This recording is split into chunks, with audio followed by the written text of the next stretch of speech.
Siga na direção noroeste na Avenida Ibicuí em direção à Rua Anita Piccoli.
Sim. Não gosta de carro antigo, pelo jeito, né? Gosto.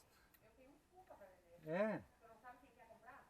Olha, Fuca sempre aparece alguns loucos ali que estão Eu vou assim. mostrar. Meu Já... pai era do clube do Fuca daqui da Alegrete. Só que ele tem esquizofrenia.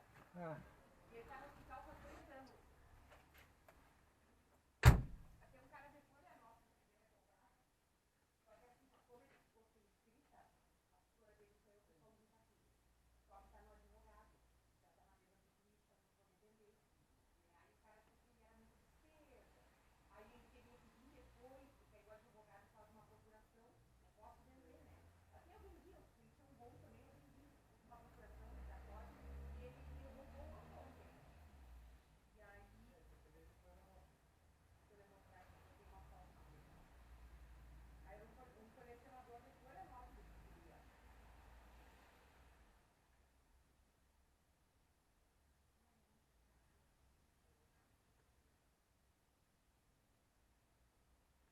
Não, eu ia vender com o doutor Abidal. O doutor tá com 2 filhos, fazendo. Aí ele foi lá olhar o Fuca esses dias. Só que ele disse, Alessandra, eu vou oferecer o Fuca. Ele tem 120 anos. Eu pintei toda elétrica dele. Só por dentro os bancos tão bons. Só que quando ele estava doente, ele era apaixonado. Ele começou a ligar os carpetes de dentro, tirou os carpetes, tirou umas coisas, mas a pintura e a elétrica eu fiz. Já tá feito, é. Aí eu tô pedindo 12 mil nele. Posso te mandar? Me dá o teu nome.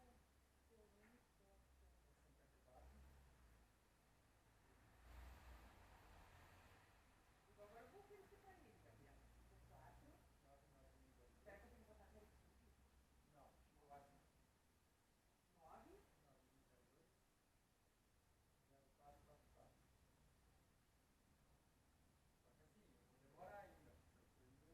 Não, é só. Ai, mas foi que bom, coisa boa. Eu levei um foto. Depois eu olho se eu no ar. Sim, sim, eu mando, tá? Eu mando os documentos, tem os documentos aqui. Sim. Então tá. Foi um prazer. Boa viagem, né?